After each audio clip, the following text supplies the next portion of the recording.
할렐루야. 네, 오늘은 3단계 휴거 총정리하는 날입니다. 전체적으로 한눈에 볼 수 있는 이 3단계 휴거 들어가 보도록 할게요.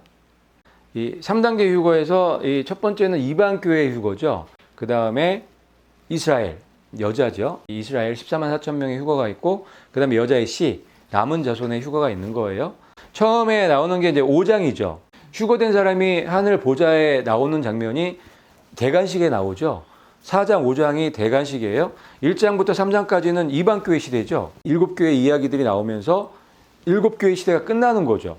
끝나면서 4장, 5장 대관식으로 넘어가는 거예요. 그런데 놀랍게 그 대관식 안에 이방교회의 모습이 보이죠. 모든 민족과 백성 가운데서 올라온 무리들이 보인단 말이에요. 그러면 그 장면, 그 그림만 봐도 이 이방교회가 충만한 숫자가 차고 이방교회의 일을 마치고 올라와 있다는 것을 알 수가 있는 거죠. 그렇게 요한계시록을 보시면 잘 보이죠. 어려운 게 아니에요. 그냥 말씀에 기록되어 있는 대로 보면 되는 거예요. 그런 것들을 오늘 정확하게 말씀을 보면서 정리를 좀 해드릴게요. 같이 한번 읽어볼게요. 시작. 죽임을 당하시고 주의 피로 모든 족속과 언어와 백성과 민족 가운데서 우리를 구속하사. 아멘. 이 대관식 장면에 이렇게 찬양하는 내용이 있는 거예요. 근데 이 찬양하는 계시록 5장 9절에서 찬양하는 무리가 24장로하고 내생물이죠. 24장로하고 내생물이란 말이에요. 그런데 찬양하는 내용을 보면은 죽음을 당하시고 주의 피로, 이 예수님을 얘기하는 거죠. 죽음을 당하시고 주의 피로 모든 족속과 언어와 백성과 민족 가운데서 우리를 어떻게 하셨다는 거예요? 구속하셨다는 거죠. 그러면 예수님의 피로 구속당한 이 모든 민족은 사람이죠. 천사일 수가 없죠. 그래서 이 대관식에 모든 족속과 언어와 백성과 민족 가운데서 올라온 무리가 있다는 걸 알 수가 있는 말씀이에요. 그냥 기록돼 있잖아요. 이 찬양을 내생물과 24장로가 하고 있다는 거죠. 24장로는 당연히 우리 사람인 건 당연한 거고, 내생물도 휴거받은 사람들이라는 걸 알 수가 있는 거죠. 사람이 아니면 이 찬양을 할 수 있어요? 이 고백을 할 수 있어요? 사람 외에는 이 고백을 못 해요. 그렇죠? 분명히 주의 피로 우리를 구속하셨다고. 그런데 그 구속한 무리가 모든 족속과 언어, 이방 교회를 얘기를 하는 거예요. 지금 대관식에 올라와 있죠? 대관식에 올라와 있잖아요. 그래서 인뛰기 전에 올라가 있다는 것을 보여주는 내용이에요. 이 내용이. 말씀 자체로 봐도 그냥 휴거된 이방교회가 올라가 있다는 것을 알 수 있는 말씀 아닌가요? 4장, 5장이 대관식이잖아요. 대관식에서 이 24장로하고 내생물이 이런 찬양을 하잖아요. 그럼 내생물과 24장로가 누구인지를 알 수 있잖아요. 그냥 여기 써 있잖아요. 모든 족속과 언어와 백성과 민족 가운데서 우리를 구속하셨다고 써 있잖아요. 이 무리가 누구냔 말이에요. 이방교회죠, 당연히. 그 말씀에 그냥 써 있죠. 기록돼 있잖아요. 그냥 그대로 믿으시면 돼요. 그냥 받아들이시면 돼요. 말씀 그대로. 말씀에 써 있잖아, 이렇게.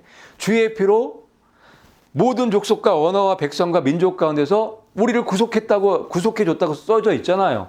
근데 이 시점이 언제냐? 대관식이란 말이에요. 인이 띄어졌어요, 안 띄어졌어요? 인이 띄어지지 않았단 말이에요. 인이 띄어지기 전에 이 찬양을 하는 거란 말이에요.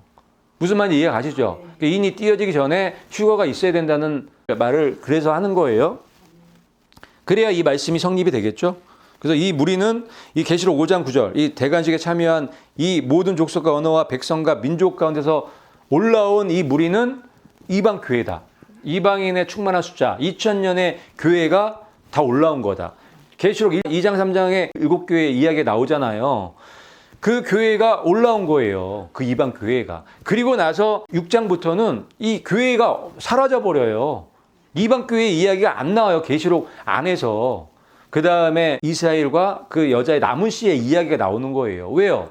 올라가 있기 때문에. 휴거가 됐기 때문에 이야기가 안 나오는 거예요. 그 다음에 7장에 흰 예복을 입고 종려 나무 가지를 가지고 보좌 앞에서 지금 대관식에 참여하고 혼인잔치에 참여하고 있는 무리가 나오죠. 그게 7장 9절에 나오죠. 같이 읽어볼게요. 시작. 모든 민족과 족속과 백성과 언어에서 나온 큰 무리가 보좌 앞과 어린 양 앞에 서서, 흰 예복과 종려나무 그 가지를 들고 보좌 앞에 서서 지금 찬양하고 있는 거예요. 똑같은 내용이에요. 계시록 5장 9절 말씀과 계시록 7장 9절 말씀은 같은 내용이에요. 같은 말씀이에요. 이 무리가, 이 큰 무리가 어디에서 찬양을 하고 있을까요, 지금? 대관식에서 지금 찬양을, 노래를 하는 거잖아요. 이 능히 아무도 셀 수 없는, 셀 수가 없어요. 너무 많아서. 이방교회죠. 이방교회는 너무 많기 때문에 헤아릴 수 없는 큰 무리가 신 예복과 종려나무 가지를 들고 보좌 앞과 어린 양 앞에 서서 지금 찬양하고 있는 모습. 이 5장 9절에서 예수님을 찬양하는 모습과 닮아 있는 거예요. 같은 내용인 거예요. 이 이방교회가 휴거됐다는 내용이 5장에도 나오고 7장에도 나오는 거예요. 그 다음에 12장에 나오죠. 12장에 아이가 올라가는 거예요. 이게 다 5장, 7장, 12장에 나오는 이 내용들이, 말씀들이 아주 분명해요. 정확해요. 이방교회의 휴거라는 거를 그냥 딱 보면 알 수 있어요. 그 아이를 하나님 앞과 그 보좌 앞으로 올려가더라. 아멘. 여기 그냥 써 있잖아요. 하나님 앞과 그 보좌 앞으로 올려가더라. 이 예수님이 아니란 말이에요. 이 여자가 낳은 아이가 예수님이 아니란 말이에요. 지금 계시록 이야기가 2000년 전 예수님 이야기가 아니란 말이에요. 마지막 때 어떤 일들이 일어날 거를 지금 설명하고 있는 이 계시록 말씀에 2000년 전에 예수님의 이야기가 나오면 이상한 거죠. 그런데 여태까지 한 2000년을 그렇게 풀었어요. 이 말씀을. 봉함이 되어 있었던 부분도 있었기 때문에 그럴 거예요. 그런데 지금은 시대가 바뀌었어요. 바뀌어도 많이 바뀌었어요. 지금은 너무너무 빠른 시대고 지식이 넘치는 시대예요. 성경에서 말씀하신 다니엘서에 말씀해 놓으신 마지막 때란 말이에요. 이게 열리는 때란 말이에요. 계시록이. 이제는 예전에 해석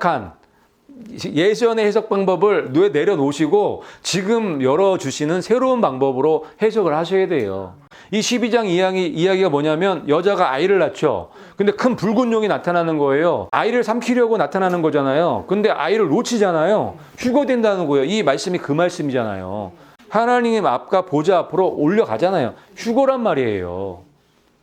휴거 사건이. 그 다음부터 여자, 이스라엘이 1260일 동안에 사역하는 이야기가 나오는 거잖아요. 그게 7년 환란의 이야기란 말이에요. 7년 환란 들어가기 전에 아이의 휴거가 있잖아요.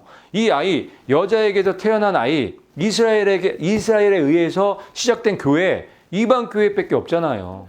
그래서 이 계시록 5장 9절 말씀과 7장 9절 말씀과 12장 5절 말씀이 다 연결되어 있는 거예요. 7년 시작할 때 그때 휴거가 있겠다고 지금 기록해 놓으신 거죠.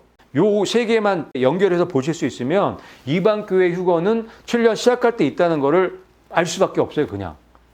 너무 분명하지 않나요, 말씀들이? 모든 민족과 언어와 백성과 민족 가운데서 휴거시키셔갖고 대관식에 지금 데려다 놓으신 거잖아요. 그 아이가 하나님 앞에 올라온 게 대관식에 참여하기 위해서 올라온 거잖아요. 능히 아무도 셀 수 없는 큰 무리가 올라온 거잖아요. 같은 이야기예요, 이 세 가지가. 이게 첫 번째 그룹. 이방 교회의 휴거를 말씀하고 계시는 거예요. 그 다음에 이제 두 번째 무리도 나오죠. 그게 다 나와요. 이 세 그룹이 아주 자세하게 다 기록해 놓으셨어요, 말씀에. 우리가 이거를 그림으로 조합해서 보면은 그냥 너무 쉽게 알 수 있는 이 내용이 계시록 내용이에요. 중요한 거는 하나님께서 이렇게 구원의 계획표를 가지시고 이렇게 일하신다는 것을 우리가 볼 수 있어야 되는 거예요. 두 번째 그룹은 11장에 처음 나오죠. 11장에. 7장에 14만 4천 명이 인침을 받는 이유가 뭐죠? 14만 4천 명이? 남아서 이 1260일 동안에 일해야 되기 때문에 인침을 받는 거예요. 그래야지 일을 하죠. 이 마지막이 야곱의 환란인데. 그런데 그 무리가 14만 4천 명. 이스라엘이죠. 그것도 그냥 문자 그대로 이해하시면 돼요. 14만 4천 명이 만약에 상징적인 숫자라고 하면 아무도 능히 셀 수 없는 큰 무리처럼 그렇게 표현을 해 놓으셔야 돼요. 무슨 말인지 가세요? 그런데 분명하게 14만 4천 명이라고 기록해 놓으셨어요. 거기다 한 지파에 12,000명씩이라고 또 기록해 놓으셨단 말이에요. 그러고 나서 이 7장 9절에 아무도 능히 셀 수 없는 무리가 또 나온단 말이에요. 모든 민족과 족속과 백성과 언어에서 나온 능히 셀 수 없는 무리. 당연하겠죠. 그 무리 많기 때문에 못 세겠죠. 하지만 이스라엘의 14만 4천 명은 정해 놓으신 거예요. 이 아무도 능히 셀 수 없는 무리하고 대조되잖아요. 대조를 해주시는 이유가 있잖아요. 그럼 14만 4천 명도 상징적인 숫자라 쉴 수 없는 무리고 이 아무도 능히 셀 수 없는 무리도 또 쉴 수 없는 무리고 이상하죠? 이걸 구분해 주시기 위해서 정확하게 그렇게 기록해 놓으신 거예요. 이스라엘과 이방교회를 분별할 수 있게끔, 구분할 수 있게끔 그렇게 단어들을 기록해 놓으신 거예요. 그래서 14만 4천 명 이스라엘은 우리 이방 교회하고는 전혀 상관이 없는 거예요. 상관은 있죠. 우리가 바톤을 넘겨주고 가는 그런 차원에서 상관이 있는 거죠. 우리가 이방 교회가 올라가면서 이스라엘한테 넘겨주는 거예요. 우리가 누구한테 바톤을 먼저 받았죠? 이스라엘한테 우리가 바톤을 넘겨받았죠.